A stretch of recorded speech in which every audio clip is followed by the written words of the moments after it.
one weekend. One pact. And everything they knew was gone.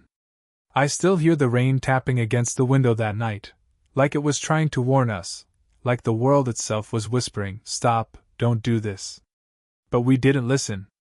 Me and him, two best friends who'd spent years pretending we were fine, pretending our lives weren't crumbling under the weight of routine, of unspoken regrets, of dreams we'd let slip through our fingers like sand. We made a promise, whispered in the dark, to run away together. Just for one weekend. No rules, no guilt, no consequences. Or so we thought. But some promises, they don't just bend the truth. They break you. They take everything you've built, every lie you've told yourself to keep going, and they shatter it into pieces too small to put back together. And when the silence between us finally broke, what was left wasn't freedom. It was wreckage. I'm going to tell you how it happened, every glance, every touch, every moment we couldn't take back. Every second that felt like fire, and every word that felt like a blade. Every heartbeat that thundered in my chest, every breath that caught in my throat, every fleeting moment where I felt alive for the first time in years. But be warned, once you hear this, you'll wonder what you'd do if your heart led you somewhere forbidden, somewhere you knew you shouldn't go but couldn't stop yourself from running toward, full speed, eyes wide open, knowing the fall would hurt but craving it anyway. I don't know when it started, this ache between us. Maybe it was always there, hidden beneath years of laughter, late-night talks, and the kind of friendship that feels like family, like a second skin you don't even notice you're wearing until it's gone. His name was Ethan, and we'd been inseparable since we were kids, back when life was all scraped knees, stolen candy, and shared secrets under the glow of streetlights in our quiet suburban neighborhood. We were the kind of friends who could finish each other's sentences, who knew every scar and every story behind it without ever needing to ask. His from a bike crash at 12, mine from a clumsy fall off a swing. I was 35 now, married, with 2 kids who filled my days with chaos and love, and a house where the mortgage felt like a noose tightening with every bill that landed in the mailbox. Ethan had his girlfriend, Sarah, and a job in some soul-sucking office that drained the light from his eyes, leaving him hollow in a way I could feel even when he flashed that familiar, lopsided smile. On the outside, we were fine. Stable. Picture-perfect suburban lives with neat lawns and predictable routines. But inside? We were drowning, both of us, in the quiet, suffocating weight of lives we hadn't meant to choose, lives that had crept up on us while we weren't looking, wrapping us in chains we didn't know how to break. It was a Friday in October, the air heavy with that crisp, restless feeling fall brings, like the world is holding its breath, waiting for something to break. The leaves were turning, red and gold against the gray sky, and the chill in the air made you want to pull your jacket tighter, to hold on to something solid. We met at our usual spot, this dive bar on the edge of town, all chipped wood and flickering neon signs that buzzed faintly in the background, casting a sickly glow over the worn-out booths. The kind of place where nobody asks questions, where the bartender doesn't care about your story as long as you pay for your drinks and don't cause trouble. We'd been doing this for years, grabbing beers, venting about life, pretending we weren't both stuck in ruts so deep we couldn't see the sky anymore. We'd talk about work, about our families, about the mundane details of lives that felt like they belonged to someone else. But that night was different. Ethan looked at me over his beer, his eyes catching the dim light in a way that made my stomach twist, like I was seeing him for the first time, not the boy I'd known forever, but a man carrying a weight I hadn't noticed before. "What if we just left?" he said, his voice low, almost swallowed by the hum of the bar, the clink of glasses, the murmur of strangers. One weekend. No phones, no plans, just us. Somewhere nobody knows us. I laughed it off at first, the way you do when someone says something so wild it feels like a joke, like they're testing you to see how far you'll play along. But his face, God, his face was so serious, so raw, like he'd been carrying this idea for years, letting it fester in the quiet corners of his mind, growing heavier with every day he didn't say it out loud. I felt it too, this pull, this need to break free, even if just for a moment, to step out of the cage of my life and breathe. We were both 35, staring down lives we hadn't chosen, not really. My husband, Mark, was a good man, steady, kind, the kind of father who never missed a school play, who'd stay up late helping with math homework. But we'd become roommates, tiptoeing around the silence of a marriage that had lost its spark somewhere between diaper changes, late-night arguments about money, and the slow erosion of who we used to be. Ethan and Sarah? They were together out of habit, not love, their relationship a fragile thing held together by routine and fear of being alone, like two people clinging to a sinking ship because it's all they know. We were tired. So tired. Tired of pretending, tired of performing, tired of waking up every day to the same gray existence. And that night, with the rain drumming outside, relentless and soft, and the bar's hum fading into the background, we made the pact. It was simple, or so we told ourselves. One weekend. A cabin in the mountains, 4 hours away, far enough to feel like another world, far enough to leave behind the weight of our lives. No one would know. We'd leave our phones, our responsibilities, our identities behind, just for 2 days, and see what it felt like to be us. Not the versions of us chained to mortgages and partners and the endless grind of adulthood, but the versions we'd buried long ago, the ones who used to dream, who used to laugh until their sides hurt, who used to believe life could be more than this. I didn't say yes right away. I sipped my drink, my heart pounding so loud I was sure he could hear it, knowing this was a line we couldn't uncross, a door we couldn't close once it was opened. But when I looked at Ethan, his jaw tight, his eyes pleading, I felt something shift inside me, like a door creaking open after years of being locked, like a part of me I'd forgotten was waking up.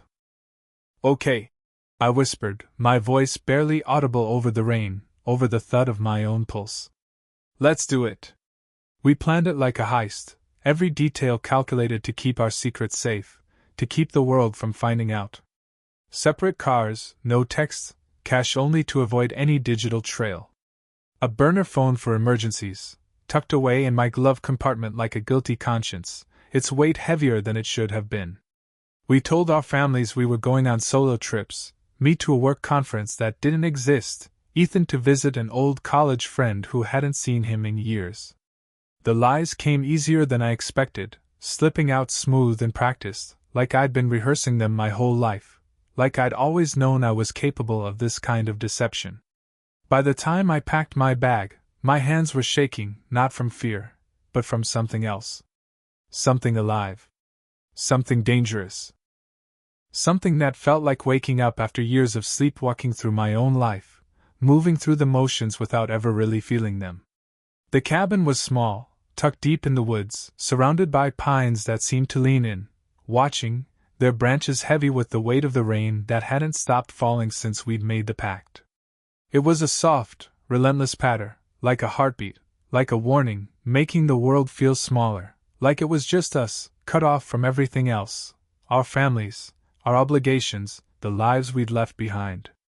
We arrived separately, and when Ethan stepped out of his car, his hair damp, his jacket clinging to his shoulders, I felt my breath catch in my throat. This was real. No going back. His eyes met mine, and for a moment we just stood there, the rain soaking through our clothes, the silence between us louder than the storm, heavy with everything we weren't saying. I wanted to run to him, to close the distance, but I stayed rooted, my feet heavy, my heart racing. Inside, the air was thick with unspoken things, heavy with the weight of what we were doing, what we were about to do. We didn't talk about the pact at first, just busied ourselves with small tasks, lighting the fire, the crackle of wood filling the silence, unpacking groceries, the clink of cans and jars a distraction, setting out plates like we were playing house in someone else's life, pretending this was normal, pretending we weren't standing on the edge of something we couldn't come back from. But every glance felt heavier, every brush of our hands electric, like static building before a lightning strike, like the air itself was charged with what we couldn't say. I caught him watching me as I poured wine, his eyes tracing the curve of my wrist, lingering in a way that made my skin burn, made my pulse race in a way I hadn't felt in years. I didn't look away. I should have. I know that now. But in that moment I didn't want to. I wanted to feel seen, to feel wanted, to feel anything other than the numbness that had settled into my bones, that had made me feel like a ghost in my own life. We sat by the fire, the flames casting shadows that danced across his face, flickering like the thoughts I couldn't say out loud, like the questions I was too afraid to ask. "Why are we doing this?" I asked, my voice barely above a whisper, afraid of the answer but needing to hear it, needing to know if he felt the same pull, the same reckless need. He didn't respond right away, just stared into the fire, his fingers tight around his glass, like he was holding onto it for dear life, like it was the only thing keeping him grounded. "Because we're tired of pretending," he said finally, his voice low and rough, like it hurt to say it, like the words had been clawing at him for years. "Because I look at you, and I see the only person who's ever really known me. And I'm terrified of losing that. I'm terrified of waking up 10 years from now, stuck in the same life, and realizing we never took this chance, never found out what we could have been." His words hit me like a punch, stealing the air from my lungs, leaving me dizzy with the weight of them. I wanted to argue, to say we were wrong, that this was selfish, reckless, that we were playing with fire we couldn't control, that we were risking everything, our families, our lives, ourselves, for something we didn't even understand. But I didn't. Instead, I reached out, my hand brushing his, my fingers trembling against his skin, the warmth of him grounding me and unraveling me all at once. It wasn't planned, wasn't deliberate, but it was everything. His fingers closed around mine, warm and steady, and for a moment the world was just that touch. Just us. No past, no future, no consequences. Just the quiet, desperate truth of what we'd always been too afraid to name, too afraid to feel until now. That night, we crossed the line. It wasn't rushed or frantic, like you'd expect from something forbidden, something stolen in the dark. It was slow, deliberate, like we were memorizing every second, every breath, every heartbeat, like we knew this was all we'd ever have. His breath against my skin, warm and uneven, sent shivers down my spine, each one a reminder of how alive I felt, how awake.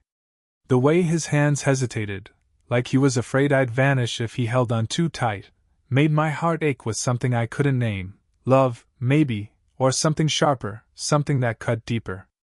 I kept waiting for guilt to crash over me, for the weight of my wedding ring to pull me back, to remind me of Mark, of my kids, of the life I'd promised to live, the vows I'd made in a church surrounded by people who believed in us. But it didn't. Not yet. All I felt was him, and the quiet, desperate need we'd both been carrying for years, finally spilling over, filling the spaces we'd left empty for so long, the spaces we tried to fill with duty and routine and all the things we told ourselves mattered. The next morning, reality crept in, slow and cold, like the gray light filtering through the cabin's windows, casting long shadows across the wooden floor. We didn't talk about what happened, but it hung between us, heavy and sharp, like a blade we were both afraid to touch, afraid it would cut us too deep. I saw it in his eyes, the same fear I felt, the same question circling in my mind. What are we doing? This wasn't just a weekend anymore. It was a betrayal, not just of our families, our promises, but of ourselves, of the people we thought we were, the people we'd spent years trying to be. But even as the guilt started to claw at me, sinking its teeth into the edges of my heart, I couldn't stop wanting him. Every time he looked at me, his eyes soft and searching, every time his voice softened, every time he said my name like it was a prayer, I felt it again, that pull, that ache, that need to be closer, to hold on to this feeling before it slipped away, before the world came crashing back in. By Saturday night, the tension was unbearable, a tightrope stretched taut between us, ready to snap under the weight of what we'd done. We tried to act normal, cooking dinner together, the clatter of pots and pans a feeble attempt to drown out the silence. We played cards, laughed at old stories, reminisced about the time we snuck into a concert as teenagers, but every moment was charged, every word laced with something unspoken, like we were waiting for something to break, waiting for the moment we couldn't avoid. And then it did. He kissed me again, harder this time, like he was drowning and I was air, like he was trying to hold on to something he knew he couldn't keep. His hands were steady but desperate, pulling me closer, and for a moment, I let myself fall into it, let myself believe we could stay like this forever. But afterward he pulled away, his face twisted with something like pain, his breath ragged, his eyes glassy. "This is wrong," he said, his voice breaking, barely audible over the crackle of the fire, over the pounding of my own heart. "We're going to ruin everything." I wanted to scream that it wasn't wrong, that this was the most honest thing we'd ever done, that for the first time in years I felt alive, like I was more than a wife, a mother, a machine going through the motions of a life I didn't recognize anymore. I wanted to tell him that this feeling, this wild, reckless, all-consuming feeling, was worth it, worth the risk, worth the pain that was sure to come. But I couldn't. Because he was right. We were unraveling, tearing apart the lives we'd built, the people we'd promised to be, the promises we'd made to others and to ourselves. And we'd only just begun, only just scratched the surface of what this could mean, of how far it could destroy us. The rest of the weekend was a blur of wanting and resisting, of moments where we'd fall into each other and then pull back, like we could undo what we'd started, like we could rewind time and pretend we hadn't opened this door, hadn't let it swing wide open to reveal everything we'd kept hidden. Every touch was a question, every silence an answer, heavy with the weight of what we couldn't say, what we didn't dare admit. I'd catch myself staring at him, memorizing the way his hands moved as he chopped firewood, the way his voice caught when he said my name, the way his eyes softened when he thought I wasn't looking, like I was something precious he was afraid to break. But then I'd think of Mark, of his steady hands fixing a leaky faucet, of my kids, their small bodies curled up in bed, trusting me to be their mother, and it was like a knife in my chest, sharp and cold, cutting through the warmth of what we'd done, leaving me bleeding with guilt. Ethan was struggling too. I could see it in the way he paced the small cabin, his steps restless, like he was trying to outrun his own thoughts, trying to escape the weight of what we'd done. I saw it in the way he'd avoid my eyes sometimes, like looking at me hurt, like I was a mirror reflecting back everything he was afraid to face, his own heart, his own choices, his own betrayal. "I don't know how to stop this," he admitted late Sunday morning, sitting on the edge of the bed, his head in his hands, his voice raw with exhaustion, with the kind of desperation that comes from knowing you've gone too far to turn back. "I don't know how to go back to pretending I don't feel this. I don't know how to look at you and not want you, not want this, every single day." I didn't have an answer. I wanted to say we could figure it out, that we could keep this secret, keep this feeling, without destroying everything else. I wanted to tell him we could find a way to hold on to this without burning our lives to the ground, without hurting the people we loved, the people who trusted us. But the truth was sinking in, heavy and cold, like the rain that had soaked us through. We couldn't. This wasn't just about us anymore. It was about the people we'd promised to love, the lives we'd sworn to protect, the vows we'd made long before we knew what they'd cost us, before we knew how much they'd demand. That afternoon, we went for a walk in the woods, the rain finally slowing to a drizzle, the air sharp with the scent of wet pine and earth. We didn't hold hands, didn't touch, but the space between us felt alive, like it was breathing, like it was holding all the things we couldn't say, all the truths we weren't ready to face.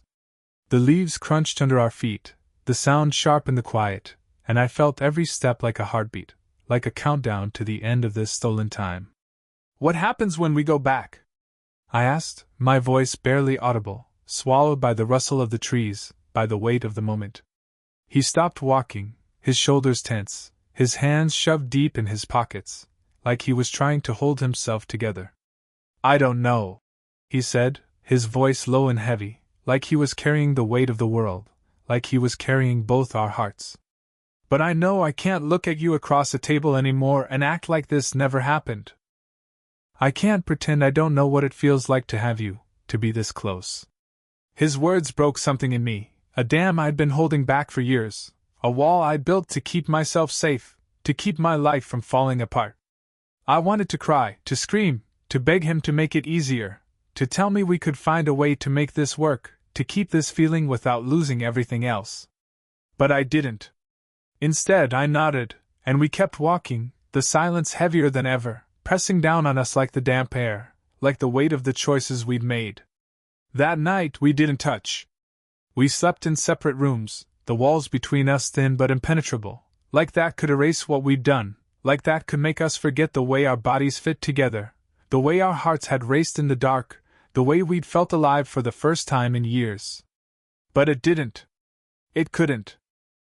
The truth was there, in every breath, in every heartbeat, in every moment we tried to pretend we were still just friends. By Sunday evening, the pact was unraveling, fraying at the edges like a rope stretched too tight, ready to snap under the weight of what we'd done. We packed in silence, avoiding each other's eyes, moving through the cabin like ghosts, like we were already fading from each other's lives. The fire had died down to embers, the air cold and heavy with the scent of rain and regret.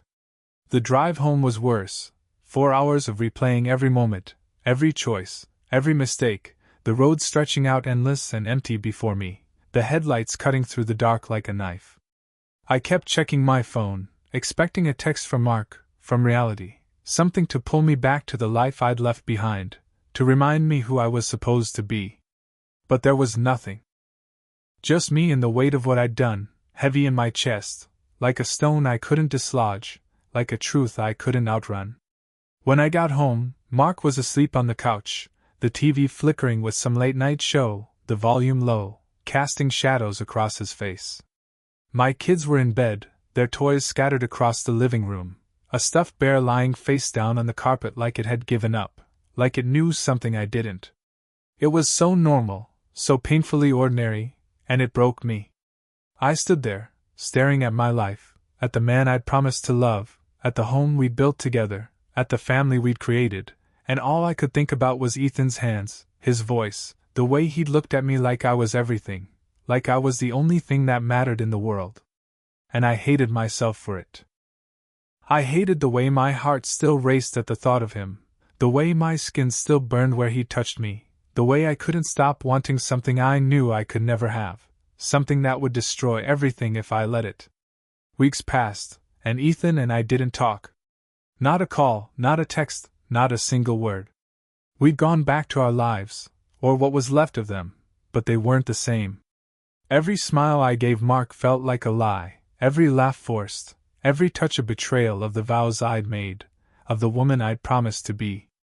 Every time I hugged my kids, their small bodies warm and trusting in my arms, I wondered what kind of mother I was, what kind of person I'd become, what kind of damage I'd done that they'd never know about but would feel someday, in the cracks of our family, in the silences that had grown louder since I came back. Ethan broke things off with Sarah a month later. He didn't tell me why, didn't need to. I knew.